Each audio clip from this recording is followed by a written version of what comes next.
Shalom, ladies and gentlemen. Today, as always, we'll talk about our weekly Torah portion that's called Be'alotcha, when you will kindle or rise the candles. But we will get to candles in a moment. I want to share with you my personal experience, as I do pretty often.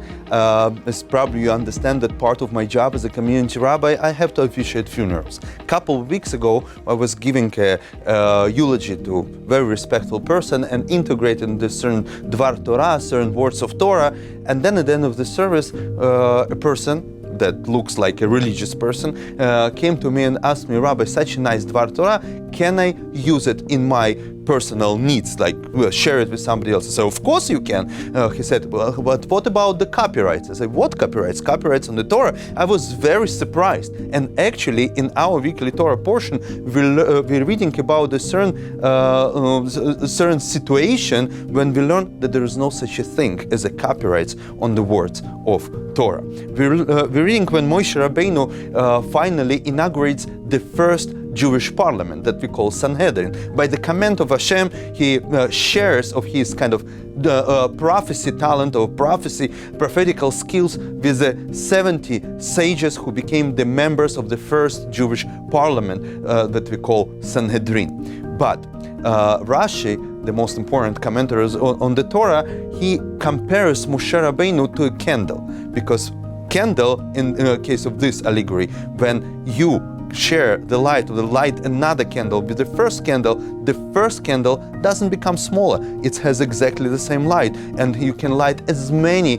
candles as you want with one candle. He compares Moshe Rabbeinu to that candle. The greatness of Moshe Rabbeinu was that as many candles that he lit, with how many sages he shared his talent, he still stayed Moshe Rabbeinu. And this connects us to the title of the Parsha, Be'alotcha, when you will rise the candles. It's not enough just to lit the candle. According to the law, when the Kohen was lighting the menorah, he had to hold his fire next to the candle until the candle is not only lit, but the flame is above the candle holder, above the menorah, that the candle will light on its own.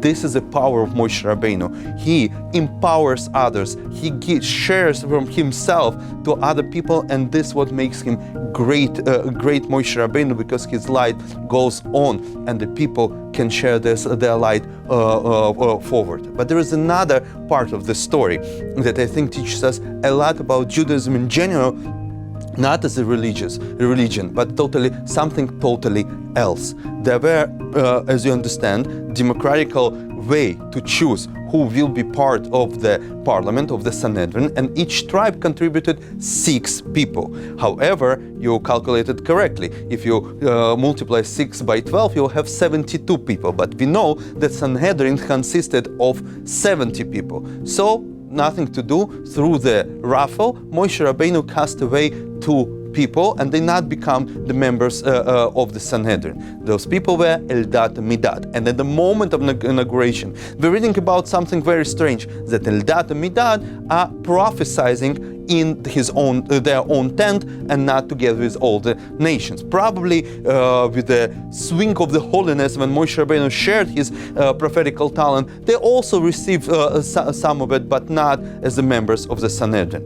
And Moshe's assistant, who later on became the new leader, Yeshua bin Nun, comes to Moshe and says, what's going on? How come these people can do that without your supervision, without rabbinical supervision? Moshe Rabbeinu's response shows us that Judaism, it's not a religious system. It's the open field when everybody can pave his own prophecy. And he said, what, are you jealous of me? Do you think that it's become less of me if I share my prophecy with somebody else? That from my side, says Moshe Rabbeinu, let everybody be prophets. I don't need to keep it to myself. This is the greatness of Moshe Rabbeinu. He empowers. He let us to be the candles that can light on their own, but the most important, gives us an opportunity to share with others. We study Torah. You learn Torah.